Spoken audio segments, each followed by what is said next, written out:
Hey guys, कैसे हो आप लोग। मैं ऋषभ आपका स्वागत करता हूं हमारे चैनल ज्ञान सूत्रा एकेडमी पे। तो आज हम लोग डिस्कस करने वाले हैं फर्स्ट वीक ऑफ मार्च 1 से लेके 7 मार्च 2025 तक के टॉप 30 क्वेश्चंस। अगर आप चैनल पे न्यू हो तो वीडियो को एंड तक जरूर देखिएगा। वीडियो पसंद आए तो लाइक, कमेंट और अपने दोस्तों के साथ जरूर शेयर करिएगा। और अगर आपको इस वीडियो का पीडीएफ चाहिए तो आपको डिस्क्रिप्शन बॉक्स में टेलीग्राम चैनल का लिंक मिल जाएगा, वहां से जाके आप इस वीडियो के पीडीएफ को डाउनलोड कर सकते हो। तो बिना कोई टाइम वेस्ट किए हुए लेट्स स्टार्ट आवर वीडियो। हमारा पहला क्वेश्चन है, according to NASA study which element is responsible for red colour of Mars. Red colour of Mars के लिए कौन सा एलिमेंट रिस्पॉन्सिबल है? Ferrihydrite, iron pyrite, sodium nitrate या पोटेशियम क्लोराइड। अभी रिसेंटली नासा का मिशन गया हुआ है आपको मार्स पे। उन्होंने ये स्टडी दिया है कि मार्स का जो रेड कलर है वो किसके प्रेजेंस में है। तो आपको पता है कि रेड कलर एक रेड सॉइल भी होता है, तो आपको पता है रेड कलर जो है वो आयरन के प्रेजेंस से, आयरन के प्रेजेंस से आपको रेड कलर आता है। तो भाई सोडियम और पोटेशियम तो आंसर होगा भी नहीं। ओके, तो इसका आंसर एक्चुअली है फेरीहाइड्राइट। इसका आंसर है फेरीहाइड्राइट। अगर नासा की बात किया जाए तो NASA stands for national aeronautics and space administration, जो कि स्टार्ट हुआ था 1958 में। इस बार नासा का जो रोवर है जिसका नाम है परसिवरेंस, वो गया हुआ है आपको मार्स पे, जिसने ये न्यूज दिया है कि मार्स का, क्योंकि वहां पे उसे ट्रेसेस मिले हैं फेरीहाइड्राइट के। अब फेरीहाइड्रेट का मतलब क्या होता है? ये फेरीहाइड्रेट एलिमेंट है क्या? फेरीहाइड्राइट को चाहिए वाटर, बनने के लिए उसे चाहिए वाटर। इसका मतलब यह होता है कि मार्स में पहले वाटर हुआ होगा, इसका मतलब मार्स में लाइफ पॉसिबल है। इसका साफ साफ यही मतलब है स्टडी के अनुसार। अब बात करें अगर इंडिया के बारे में, तो इंडिया का मंगलयान, इंडिया का जो मंगलयान है वो गया हुआ था आपको मार्स पे, जिसको हम लोग मॉम मिशन बोलते हैं, मार्स ऑर्बिटर मिशन बोलते हैं। ठीक है, मंगलयान किससे आपको रिलीज, किस रॉकेट से हुआ है रिलीज? तो वो है PSLV C-25। PSLV C-25 से मंगलयान लॉन्च हुआ है। अगर मार्स के बारे में बात किया जाए तो मार्स का 2 मून्स है या 2 सैटेलाइट, नेचुरल सैटेलाइट है, जो कि क्या क्या है उसका, वो है फोबोस एंड डेमोस। 2 आपको सैटेलाइट है, फोबोस और डेमोस। अगर हम प्लैनेट के बारे में बात करें तो आपका जो 4 प्लैनेट, जो आगे प्लैनेट है, that is Mercury, Venus, Earth and Mars. इसे हम लोग कहते हैं टेरेस्ट्रियल प्लैनेट्स, इसे हम लोग कहते हैं टेरेस्ट्रियल प्लैनेट्स। और जो हमारा आखिरी का है Jupiter, Saturn, Uranus and Neptune, उसे हम लोग कहते हैं जोवियन प्लैनेट। जोवियन का मतलब होता है गैसियस, क्योंकि ये गैस से बना हुआ है। Okay, so moving to our next question. Question number 2, where was the recently integrated tri-service special forces exercise desert hunt 2025 held? Desert hunt 2025 कहां हुआ है?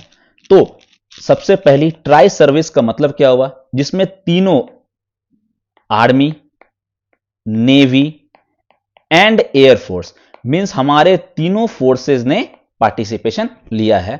और यह हुआ है आपको राजस्थान में, राजस्थान का जोधपुर, जोधपुर राजस्थान में आपको डेजर्ट हंट 2025 एक्सरसाइज किया गया है। ओके, इसके अलावा एक और एक्सरसाइज है, अगर आपको पता है, साइक्लोन। साइक्लोन एक्सरसाइज भी आपको हुआ था, यह भी आपको राजस्थान में ही हुआ था। और यह किसके बीच का एक्सरसाइज है? तो यह एक्सरसाइज है आपको इंडिया एंड इजिप्ट का। और अगर मैं बात करूं आपको, आपको क्वाड नेशंस, क्वाड नेशंस एक एक्सरसाइज करते हैं, उसका नाम क्या है? तो क्वाड नेशंस जो एक्सरसाइज करते हैं उसका नाम है मालाबार एक्सरसाइज। क्वाड नेशंस में कौन कौन से हैं? तो इंडिया, यूएसए, जापान और ऑस्ट्रेलिया, ये 4 आपको क्वाड देश हैं। और उनके एक्सरसाइज का नाम है Malabar exercise. Okay, now next question, एक इंपॉर्टेंट क्वेश्चन है बुक से, that is autobiography of the, autobiography दिया सलाई, जो कि न्यूज में था, वो किससे रिलेटेड है? अमृता देवी बिश्नोई, मेधा पाटकर, कैलाश सत्यार्थी या अरुंधति रॉय। तो इसका आंसर है option number C, Nobel prize winner Kailash Satyarthi. Kailash Satyarthi को नोबेल प्राइज मिला था 2014 में, किसके साथ? तो मलाला यूसुफजई।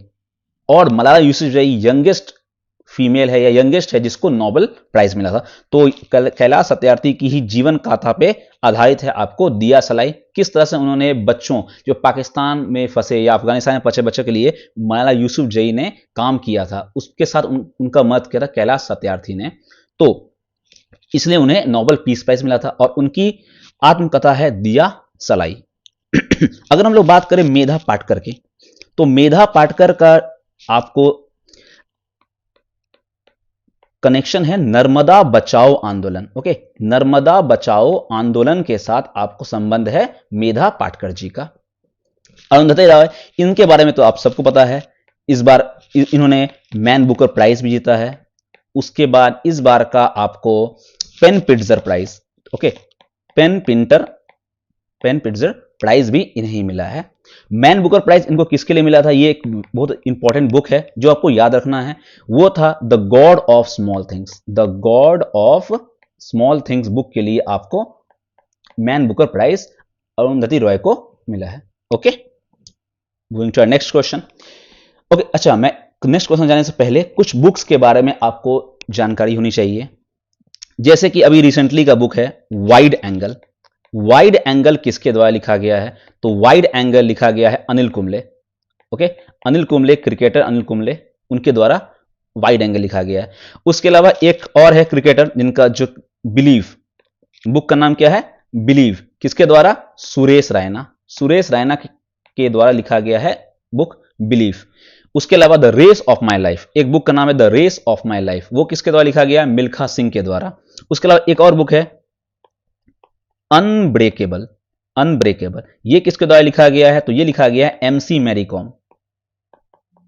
एक और इंपॉर्टेंट बुक है जो कि है विनर्स माइंडसेट। ओके, एक और इंपॉर्टेंट बुक था विनर्स माइंडसेट। ये बुक भी आपको क्रिकेटर हैं ऑस्ट्रेलिया के Shane Watson. Okay, Shane Watson के द्वारा विनर्स माइंडसेट बुक लिखा गया है। ओके, तो ये कुछ इंपॉर्टेंट बुक्स है जो आपको याद रखने हैं। Now next question is when is the world civil defence day celebrated. World civil defence day किस दिन हम लोग सेलिब्रेट करते हैं, तो इसका आंसर क्या होगा, इसका आंसर है ऑप्शन नंबर 1, दैट इज 1 मार्च। 1 मार्च को हम लोग वर्ल्ड सिविल डिफेंस डे मनाते हैं। तो वर्ल्ड सिविल डिफेंस डे का इस बार का थीम क्या है, तो theme of world civil defence day है सिविल डिफेंस। थीम ही है आपको सिविल डिफेंस और guarantee of security for the population. ठीक है, क्या है, guarantee of security for the population, ये आपको इस बार का थीम है। इस बार का थीम आपको है वर्ल्ड सिविल डिफेंस डे का थीम है civil defence guarantee of security for the population. उसके अलावा 1 मार्च को हम लोग एक और इंपॉर्टेंट डे मनाते हैं जिसका नाम क्या है, zero discrimination day. Zero discrimination day भी हम लोग किस दिन मनाते हैं, तो ये हम लोग सेलिब्रेट करते हैं आपको 1 मार्च को। ये भी हम लोग सेलिब्रेट करते हैं 1 मार्च को। ओके, और इस बार का इसका थीम है we stand together. We stand together. Okay, याद रखिएगा ये कुछ इंपॉर्टेंट क्वेश्चंस है देश से रिलेटेड और उसके थीम से क्वेश्चन आते हैं, आपको ध्यान रखना है इसका। ओके, नाउ नेक्स्ट क्वेश्चन है साबा वुमेन्स चैंपियनशिप 2025 ये किसने जीता है, 3rd साबा वुमेन्स चैंपियनशिप 2025।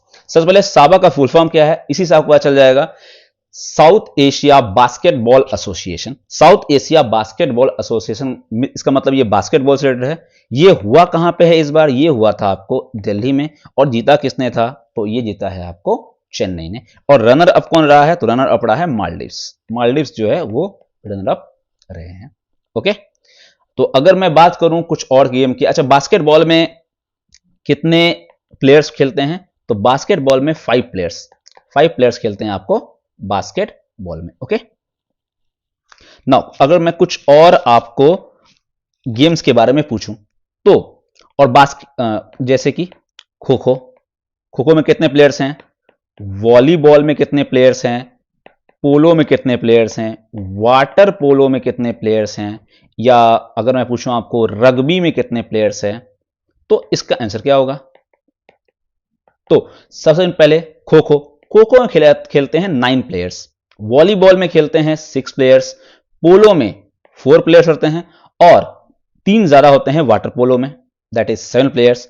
रग्बी में होते हैं 15 प्लेयर्स। अच्छा, 7 प्लेयर्स आपको कबड्डी में भी होते हैं। ओके, कबड्डी में भी आपको 7 प्लेयर्स होते हैं। ओके, और बास्केटबॉल, बास्केटबॉल कहां खेला जाता है? तो बास्केटबॉल खेला जाता है कोर्ट में। ओके, तो next question, second private spacecraft to soft land on the moon recently. Second private spacecraft कौन बन गया है जिसने मून में सॉफ्ट लैंडिंग की है? Is it Odyssey spacecraft, Blue Ghost, Chang'e या नन ऑफ दिस? तो इसका आंसर है option number 2, that is Blue Ghost spacecraft. ठीक है, ब्लू घोस्ट स्पेसक्राफ्ट जो है वो सॉफ्ट लैंडिंग करने में कामयाब रहा है। और ये कहां, किस कंपनी का है? तो ये आपको है फायरफ्लाई एरोस्पेस कंपनी का। ओके, फायरफ्लाई एरोस्पेस कंपनी का है आपको ब्लू घोस्ट स्पेसक्राफ्ट। किस रॉकेट से लॉन्च किया गया है? तो आपको पता है फैल्कन 9। फैल्कन 9 किस कंपनी का है? तो आपको स्पेस एक्स का है, एलॉन मस्क की कंपनी है स्पेस एक्स, उसका आपको रॉकेट है फैल्कन 9 रॉकेट, जिसके द्वारा थ्रू आपको ब्लू घोस्ट स्पेसक्राफ्ट जो है लॉन्च किया गया था। इससे पहले ये जो आपको ऑप्शन नंबर ए है ओडिसस स्पेसक्राफ्ट, इसने ये जो है ये पहला प्राइवेट स्पेसक्राफ्ट था जो कि सॉफ्ट लैंडिंग किया था मून में। अच्छा, मून पे हमारा कौन सा मिशन सक्सेसफुल लैंड किया है, जो कि साउथ पोल पे लैंड किया है? तो वो है चंद्रयान। ओके, चंद्रयान 3। चंद्रयान 3 हमारा इंडिया का है जो कि सॉफ्ट लैंडिंग किया ऑन दी साउथ पोल। और वो भी कहां पे सॉफ्ट लैंडिंग किया है? जो कि सबसे पिछला पोल है आपका, साउथ पोल पे लैंडिंग किया है इसने, हमारे चंद्रयान 3 ने। चंद्रयान किस रॉकेट से लॉन्च हुआ था? तो आपको ये पता होना चाहिए, ये एक इंपॉर्टेंट क्वेश्चन है। LVM 3M4, LVM 3M4 rocket से आपको चंद्रयान 3 को लॉन्च किया गया है और ये सक्सेसफुली आपको लैंड किया था 23 अगस्त को। कितने को? 23 अगस्त को। इसलिए हम लोग 23 अगस्त को नेशनल स्पेस डे हम लोग 23 अगस्त को मनाते हैं। ओके, और जिस पॉइंट पे वो आया था उस पॉइंट को उसका नाम दिया गया है मोदी जी के द्वारा शिव शक्ति पॉइंट। शिव शक्ति पॉइंट दिया गया। ओके, नाउ नेक्स्ट क्वेश्चन, राई, सेरू एंड एल्फ्रेड। तो एक इंपॉर्टेंट क्वेश्चन है, राई, सेरू और एल्फ्रेड जो है ये किस चीज के नाम है? तो ये आपको है साइक्लोन के नाम। और ये कहां पे आया है राई, सेरू और एल्फ्रेड? तो ये आया है आपको साउथ पैसिफिक।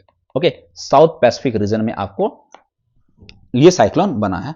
अब अगर साइक्लोन की बात की जाए तो हम लोग इंडिया में या फिर आपको इंडिया और इंडियन ओशन के रीजन में हम लोग उसको साइक्लोन बोलते हैं, लेकिन अलग अलग जगह पे अलग अलग नाम है। जैसे कि आपको अगर ऑस्ट्रेलिया जाओगे तो ऑस्ट्रेलिया में आपको नाम है विली विली, ऑस्ट्रेलिया में नाम है विली विली। और अगर आप जाओगे जापान और या फिर नॉर्थ पैसिफिक ओशन की तरफ, नॉर्थ पैसिफिक ओशन जापान जो एरिया है वहां पे नॉर्थ वेस्ट पैसिफिक ओशन जो है वहां पे कौन सा है आपको, वहां क्या बोलते हैं हम लोग? वहां बोलते हैं हम लोग टाइफून। क्या बोलते हैं इसको? साइक्लोन क्या बोलते हैं हम लोग? टाइफून बोलते हैं। ओके, और नॉर्थ अगर अटलांटिक ओशन में जाएंगे, अगर नॉर्थ अटलांटिक ओशन में जाएंगे तो हम लोग साइक्लोन कहते हैं हरिकेन। क्या बोलते हैं हम लोग इसे? हरिकेन बोलते हैं। ठीक है, तो ध्यान रखिएगा साइक्लोन का अलग अलग जगह अलग अलग नाम है। जैसे ऑस्ट्रेलिया में विली विली, नॉर्थ पैसिफिक में टाइफून, नॉर्थ अटलांटिक में hurricane. Okay, now according to first dolphin census, तो डॉल्फिन सेंसस पहली बार हुआ है तो किस स्टेट के पास the highest number of dolphins है? तो is it UP, Bihar, West Bengal या असम? तो इसका answer option number A, that is UP. अभी ये रिपोर्ट पेश किया गया है हमारे प्रधानमंत्री मोदी जी के द्वारा किया गया है आपको ये रिपोर्ट पेश, सेंसस, डॉल्फिन सेंसस, और टोटल 6327 डॉल्फिन्स को रिकॉर्ड किया गया है। ओके, 6327 डॉल्फिन को रिकॉर्ड किया गया है। और सबसे ज्यादा डॉल्फिन आपको कहां पे? तो ये है यूपी में। उसके बाद नंबर सेकंड पे कौन आता है? तो नंबर सेकंड पे आता है आपको बिहार। ओके, नंबर फर्स्ट पे यूपी, नंबर सेकंड पे बिहार। और अगर बात करूं डॉल्फिन की तो हम लोग डॉल्फिन डे हम लोग मनाते हैं किस दिन? तो हम लोग ये मनाते हैं 5th of अक्टूबर। 5th अक्टूबर को हम लोग डॉल्फिन डे मनाते हैं, क्योंकि 5th अक्टूबर 2009 को ही 2009 को ही हम लोग ने डॉल्फिन को नेशनल एक्वेटिक एनिमल का दर्जा दिया था, नेशनल एक्वेटिक एनिमल का दर्जा दिया गया था। और डॉल्फिन जो है आपको कोई फिश नहीं है, ये बात याद रखिएगा। डॉल्फिन एक मैमल है और इसका आई साइट जो है वो काफी वीक होता है। और जो हमारा गंगा का डॉल्फिन है उसे हम लोग सूसू मछली बोलते हैं, सूसू डॉल्फिन भी कहते हैं। ओके, और अगर मैं बात करूं डॉल्फिन रिसर्च सेंटर की, डॉल्फिन रिसर्च सेंटर की, तो ये कहां बनाया गया है? तो ये आपको विक्रमशिला में है, जो कहां पे है? बिहार में।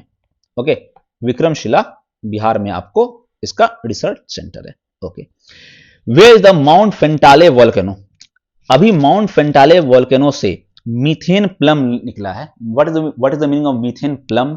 मीथेन प्लम होता है गुब्बार निकलना मीथेन का, सिर्फ मीथेन गैस का।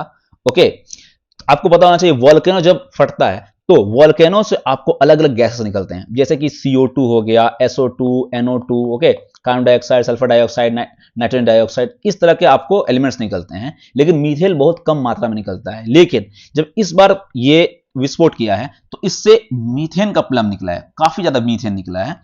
तो ये एक्चुअली में ये माउंट फेंटाले वोल्केनो जो है वो किस देश में है?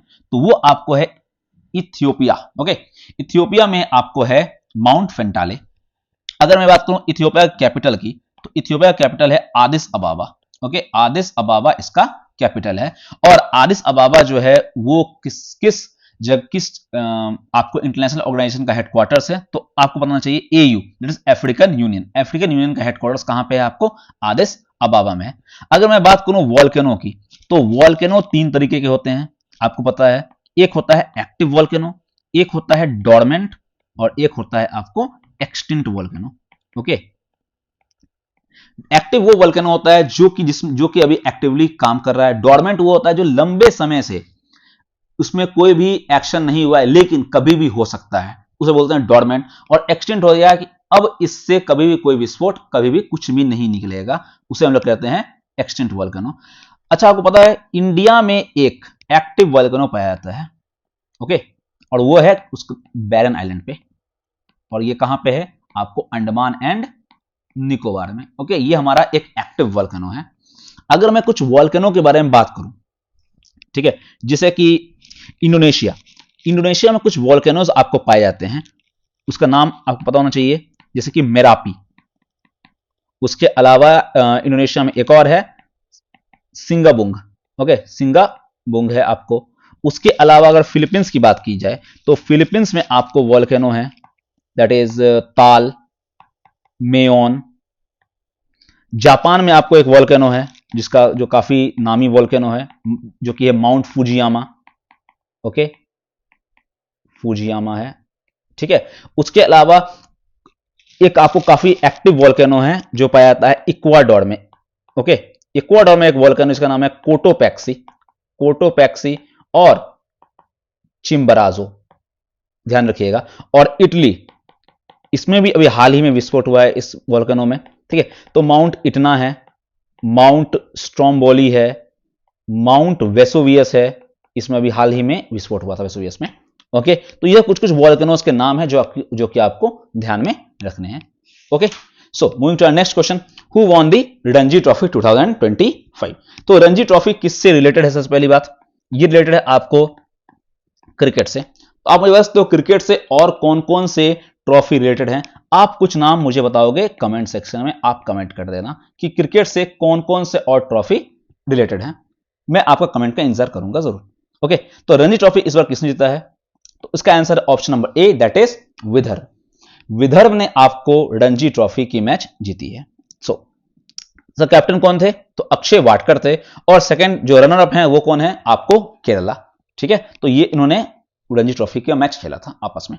अभी किनको ऑस्कर अवार्ड मिला है for the best film in 97 Oscar awards? तो ये काफी इंपॉर्टेंट क्वेश्चन है। ऑस्कर अवार्ड से एक क्वेश्चन आपको एग्जामिनेशन में पूछे जा सकते हैं। तो ऑस्कर अवार्ड के बारे में हर एक जानकारी आपको इस क्वेश्चन में मैं आपको दे दूंगा। तो 97 ऑस्कर अवार्ड था, सबसे पहला चीज। दूसरा चीज, ऑस्कर अवार्ड को हम लोग कहते हैं एकेडमी अवार्ड्स। इस बार बेस्ट मूवी का अवार्ड मिला है अनोरा मूवी को सबसे बेस्ट मूवी का अवार्ड मिला है। उसी के डायरेक्टर सीन बेकर को बेस्ट डायरेक्टर का अवार्ड मिला है। बेस्ट एक्टर का अवार्ड मिला है एंड्रियन ब्रूडी को, जो एक मूवी है द ब्रूटलिस्ट, इस मूवी के लिए बेस्ट एक्टर का अवार्ड मिला है एंड्रियन ब्रोडी। बेस्ट एक्ट्रेस का अवार्ड मिला है माइकी मेडिसन, जो कि फिर से अनोरा मूवी की है। बेस्ट इंटरनेशनल फीचर फिल्म का अवार्ड मिला है आई एम स्टिल हियर, ये एक ब्राजील की मूवी है, ओके, ब्राजीलियन मूवी है। और हाईएस्ट नंबर अवार्ड अनोरा को मिला है, 5 अवार्ड्स, ठीक है, 5 अवार्ड्स आपको अनोरा मूवी को मिला है। तो इस क्वेश्चन से आपको हर एक ऑस्कर के अवार्ड के बारे में जानकारी मिल गई। अगर मैं बात करूं 2024 की, तो 2024 में बेस्ट मूवी का अवार्ड किसको मिला था? क्या आपको पता है ये बात? ये मिला है आपको ओपेनहाइमर को, ओके, ये किसको मिला है? ओपेनहाइमर को। अगर मैं इंडिया की बात करूं, तो इंडिया में सबसे पहला ऑस्कर अवार्ड मिलने किसको मिला था? तो वो मिला था आपको भानु अथिया को। किसको मिला था? भानु अथिया, ओके, भानु अथिया। किस मूवी के लिए? तो गांधी मूवी के लिए। और ये एक्चुअली में कॉस्ट्यूम डिजाइनर, किसका? कॉस्ट्यूम डिजाइनर के लिए इसे अवार्ड मिला था, ओके। नाउ नेक्स्ट अगर मैं पॉइंट करूं, तो लाइफ टाइम अचीवमेंट अवार्ड मिला है, लाइफ टाइम अचीवमेंट अवार्ड मिला है ऑस्कर का। किसको मिला है? तो ये मिला है सत्यजीत रे। आपको ये पॉइंट आपको याद रखने हैं कि इंडिया के पर्सपेक्टिव से ऑस्कर किसको मिला है, तो 1992 में। और एक और म्यूजिक के लिए नाटू नाटू, नाटू नाटू जो है आरआरआर मूवी की, नाटू नाटू को बेस्ट म्यूजिक का अवार्ड मिला था, okay. Now moving to next question, when is world wildlife day celebrated? काफी इंपॉर्टेंट क्वेश्चन है, वर्ल्ड वाइल्ड लाइफ डे। तो इसका आंसर होगा option number C, that is 3rd of March। Actually में इस बार का थीम क्या है वाइल्ड लाइफ डे का? तो wild life conservation, finance, investing in people and planet. Actually में जो साइट्स है, साइट्स की स्थापना हुई थी आपको 1973 में, 3 मार्च को। इसलिए उस दिन से हम लोग उसे world wildlife day celebrate करते हैं। तो साइट्स का फुल फॉर्म क्या है? तो convention on international trade in endangered species of flora and fauna. That mean sites क्या करता है? साइट्स में अलग अलग अपेंडिक्स होते हैं, अपेंडिक्स 1, 2, 3। अब जो कि मेजर आपको इंडेंजर स्पीसीज है उसे नंबर 1 पे रखा जाता है कि उस पे उसके इलीगल ट्रेड पे रोक लगाया जाए। तो ये साइट्स का काम है, इसलिए इस दिन हम लोग मनाते हैं वर्ल्ड वाइल्ड लाइफ डे।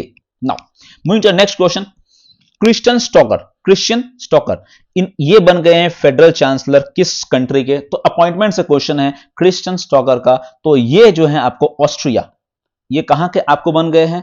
तो ये ऑस्ट्रिया के बन गए हैं। ऑस्ट्रिया का राजधानी आपको पता होना चाहिए क्या है? Vienna, okay. Now moving to next question, कौन सा CPSE mean central public sector enterprises, किसको स्टेटस मिल गया है? नवरत्न का, ओके। नवरत्न का किसको स्टेटस मिल गया है? तो इसका ये क्या आईआरएफसी है, आईआरसीटीसी ये हाल है, या फिर बोथ ए एंड बी है? तो इसका answer both A and B. IRFC और आईआरसीटीसी दोनों इंडियन रेलवे से रिलेटेड है। आईआरएफसी का फुल फॉर्म है इंडियन रेलवे फाइनेंस कॉर्पोरेशन, और आईआरसीटीसी का फुल फॉर्म है Indian railway catering and tourism corporation. तो इन दोनों को आपको नवरत्न कैटेगरी में रखा गया है, okay. Now moving to our next question, किस स्टेट में अप्रूव किया है मुख्यमंत्री एकल महिला स्वरोजगार योजना? तो ये स्टेट का नाम है आपको जिसने अभी हाल ही में यूसीसी यूनिफॉर्म सिविल कोड को भी मंजूरी दी है। अब वास्तव यूनिफॉर्म सिविल कोड किस आर्टिकल में आता है? तो आर्टिकल नंबर 44 डील करता है यूनिफॉर्म सिविल कोड से। तो मुख्यमंत्री एकल महिला योजना उत्तराखंड, ओके, कहां पे? उत्तराखंड में है। इसमें लगभग 1 लाख रुपीस तक की आपको सहायता प्रदान की जाएगी। इस एकल महिलाओं को 1 लाख तक की सहायता प्रदान की जाएगी, okay. Now next question, where was the country's first world peace centre? World peace centre कहां इनॉग्रेट किया गया था? तो इसका आंसर है option number A, that is Gurugram. Gurugram में आपको वर्ल्ड पीस सेंटर इनॉग्रेट किया गया है। गुरुग्राम में एक आपको इंटरनेशनल ऑर्गेनाइजेशन का भी हेडक्वार्टर्स है, जो कि है इंटरनेशनल सोलर अलायंस, ठीक है। इसके फाउंडिंग मेंबर्स में आपको इंडिया भी आता है, और इसका हेडक्वार्टर्स कहां पे आपको? गुरुग्राम में है, गुरुग्राम हरियाणा, ओके। एक अपॉइंटमेंट्स क्वेश्चन है, controller general of defence accounts CGDA का पोस्ट किसने लिया है अभी? मयंक कुमार मिश्रा, अरविंद कुमार, डॉक्टर मयंक शर्मा, या तुहिन कांता पांडे? तो इसका आंसर है option number C, that is doctor Mayank Sharma. Doctor Mayank Sharma जो हैं उन्हें सीजीडीए का पोस्ट दिया गया है। अगर मैं बात करूं सीजीडीए से रिलेटेड एक और होता है आपको CGA, that is controller general of accounts. वो कौन है? तो वो है आपको एस दुबे। और आपको मैं बता दूं कि मैं सीजीए के ही कैडर में काम करता हूं। Okay, now next is CAG. अब सीएजी कौन है? तो सीएजी है आपको के संजय मूर्ति। के संजय मूर्ति इज दी सीएजी। इससे पहले गिरीश चंद्र मुर्मू थे, अब के संजय मूर्ति हैं। अच्छा, ये तुहिन कांता पांडे हैं, ये कहां के हैं? तो ये हैं आपको सेबी के हेड। इससे पहले सेबी की हेड थी माधवीपुरी बुच, जो कि पहली महिला भी थी सेबी हेड, लेकिन अब सेबी के सीईओ जो बन गए हैं वो है तुहिन कांता पांडे। और रिसेंटली अभी 51 नंबर के 51st नंबर के आपको सीजेआई बने हैं। तो अब वास्तव वो कौन है? तो सीजेआई जो है वो है जस्टिस संजीव खन्ना। संजीव खन्ना जी जो हैं वो आपको 51 नंबर के सीजेआई हैं। इससे पहले Mr DY Chandrachud, justice DY Chandrachud आपको थे 50 नंबर के CJI. Okay, now next, who has recently launch the Netri Abhiyan? Okay, Netri Abhiyan किसने लॉन्च किया है? Ministry of women and child development, ministry of Panchayati Raj, ministry of education या मिनिस्ट्री ऑफ हेल्थ? तो इसका आंसर है option number B, that is ministry of Panchayati Raj. Okay, ministry of Panchayati Raj ने इसे launch किया है। अब बात किया जाए इसके कुछ ऑब्जेक्टिव्स के, तो इसके कुछ ऑब्जेक्टिव्स क्या हैं? तो सबसे इंपॉर्टेंट है, ये आपको मेनली पंचायत में जो वुमेन का पार्टिसिपेशन है या वुमेन का जो रोल है उसको आगे बढ़ावा करने के लिए इसको लाया गया है, जिसमें आपको लीडरशिप स्किल्स दिया जाएगा, क्योंकि वुमेन रिप्रेजेंटेटिव जो है वो काफी फेस करती हैं अलग अलग इश्यूज इन विलेज। तो उनको ट्रेनिंग दी जाएगी, अवेयरनेस दिया जाएगा और कॉन्फ्रेंस दिया जाएगा कि गवर्नमेंट रोल्स किस तरह आपको करना है, और उनको इस तरह से ट्रेन किया जाएगा कि वो आपको लीडरशिप क्वालिटी और एडमिनिस्ट्रेटिव स्किल्स में आगे बढ़ पाए। उसके अलावा पार्टिसिपेंट्स, क्योंकि आपको 33% रिजर्वेशन है वुमेन्स का पंचायत में भी, फिर भी आपको ये गैप जो है, ये इनिशिएटिव है कि ये गैप फिल हो कि वुमेन्स ज्यादा से ज्यादा आपको पंचायती राज में आपको, या फिर आपका मेन ऑब्जेक्टिव है कि ये सशक्त पंचायत बनाया जाए जिसमें वुमेन का भी रोल हो एक्स्ट्रा। इसमें आपको इंकरेज किया जाएगा ऐसा पॉलिसी और गवर्नमेंट मैनेजमेंट जिसमें आपको वुमेन्स को लोकल गवर्नमेंट में वुमेन का जो रिप्रेजेंटेटिव है, वुमेन्स का रिप्रेजेंटेटिव जो है वो बढ़ सके, और नए नए पॉलिसी लाए जाएंगे इसके तहत, जो कि है आपको नेत्री अभियान, मिनिस्ट्री ऑफ पंचायती राज का एक initiative. Okay, now next question, global shutdown report. तो एक रिपोर्ट का क्वेश्चन है, रिपोर्ट एंड इंडिसेस का काफी इंपॉर्टेंट क्वेश्चन है। ग्लोबल इंटरनेट शटडाउन 2024 के तहत, जो कि एसएस नाउ किसके द्वारा रिलीज होता है? एसएस नाउ के द्वारा रिलीज होता है। इसमें टॉप किसने किया है? इंडिया, म्यांमार, अफगानिस्तान या पाकिस्तान? तो ये हमारा पड़ोसी देश, that is not Pakistan, it is Myanmar. Okay, तो म्यांमार को है उसमें इंटरनेट शटडाउन की रिपोर्ट सबसे ज्यादा बार आए हैं पूरे साल भर में। ओके, अगर मैं बात करूं तो म्यांमार 85 टाइम्स, और इंडिया ये सेकंड नंबर पे, और इंडिया कितना? 84 नंबर ऑफ टाइम्स इंडिया में इंटरनेट शटडाउन हुआ है। और मैक्सिमम कहां हुआ है? तो मणिपुर, नॉर्थ ईस्ट में मणिपुर में आपको maximum number times of internet shutdown के केसेस देखे गए हैं। ओके, तो इंडिया पीछे नहीं है, इंडिया नंबर सेकंड पे है। लेकिन इंडिया में ऐसा बोला जाता है कि चोरी को रोकने के लिए और एग्जाम लीक ना होने के लिए आपको शटडाउन किया जा रहा है, लेकिन ऐसा क्या होता है, एग्जाम तो लीक हो ही जाता है आपको जहां भी देखो आप, लेकिन फिर भी। चलो नेक्स्ट क्वेश्चन क्या है? Indian navy has participated in sea dragon 2025 exercise. ठीक है, इंडियन नेवी ने पार्टिसिपेट किया है सी ड्रैगन 2025 के एक्सरसाइज में। ये एक्सरसाइज जो है वो किस कंट्री में हेल्ड हुआ है? Sea Dragon, Guam, Papua New Guinea, Malaysia या मोजाम्बिक? तो इसका answer option number A, that is Guam. Okay, Guam में आपको सी ड्रैगन एक्सरसाइज किया गया है। अब इंडियन नेवी के साथ जापान का मैरीटाइम, उसके अलावा ऑस्ट्रेलियन फोर्स, उसके अलावा कोरियन नेवी, इन सभी ने पार्टिसिपेट किया। और इसका मेन आपको क्या है एम? इसका इनहेंस करना coordination in maritime security operations, और एक्चुअली में केस को काउंटर करना, आपको चाइना को काउंटर करना, इसका मेन एम है। Okay, next question, according to Knight Frank wealth report, ये भी इंपॉर्टेंट रिपोर्ट है, Knight Frank wealth report, India का कितना पोजीशन है in the world largest global wealth centre में? तो इसका आंसर है option number D, that is fourth. हमारा पोजीशन नाइट फ्रैंक के अनुसार, वेल्थ रिपोर्ट के अनुसार हमारा पोजीशन है फोर्थ इस बार का। ओके, फर्स्ट पे आपको यूएसए है, सेकंड पे चाइना, थर्ड पे जापान और फोर्थ पे आपको इंडिया है। इंडिया का टारगेट कितना है? इंडिया कितना है? 5 ट्रिलियन आपको यूएस डॉलर्स का इकोनॉमी बनना है इंडिया का। Okay, now next question, who has been appointed as a CEO of government e marketplace GeM. तो जेम पोर्टल के तहत ही आपको जो भी इंफ्रास्ट्रक्चर हो गया या कुछ भी आपको मशीनरी हो गया वो आपको जेम पोर्टल पे ही मिलता है गवर्नमेंट का। तो उसके सीईओ किसको बनाया गया है? विजेंद्र गुप्ता, डॉक्टर अजीत रत्नाकर, तुहिन कांता पांडे या अजय भादु। तुहिन कांता पांडे के बारे में बता ही दिया कि ये कहां के हेड है? सेबी के हेड है। तो इसका answer option number D, that is Ajay Bhadu. Okay, CEO किसके हैं? GEM portal, government e market place के आपको सीईओ बनाए गए हैं अजय भादु जी को। ओके, तो जन औषधि दिवस, जन औषधि दिवस हम लोग किस दिन मनाते हैं? 4, 5, 7 या 8 मार्च। तो इसका answer option number C, that is 7th of March. 7th of March को हम लोग जन औषधि दिवस मनाते हैं, जिसमें हम लोग मेजर हमारा फोकस रहता है किस तरह से हम लोग आयुर्वेद पे फोकस कर सके और योगा पे फोकस कर सके जन औषधि के नाम पे। ओके, नाउ नेक्स्ट क्वेश्चन, गो समृद्धि कैटल इंश्योरेंस, ये एक कैटल इंश्योरेंस स्कीम है जो कि नेशनल लाइफ स्टॉक मिशन के अंदर आपको लॉन्च किया गया है। तो ये कहां लॉन्च किया गया है? तो इसका आंसर आपको option number A, that is Kerala में आपको लॉन्च किया गया है। गो समृद्धि इंश्योरेंस स्कीम डेयरी फार्मर्स के लिए है और कैटल के लिए, जिस तरह से उनका ये एक ज्वाइंट वेंचर है, ये सेंट्रल और स्टेट गवर्नमेंट का ज्वाइंट वेंचर है।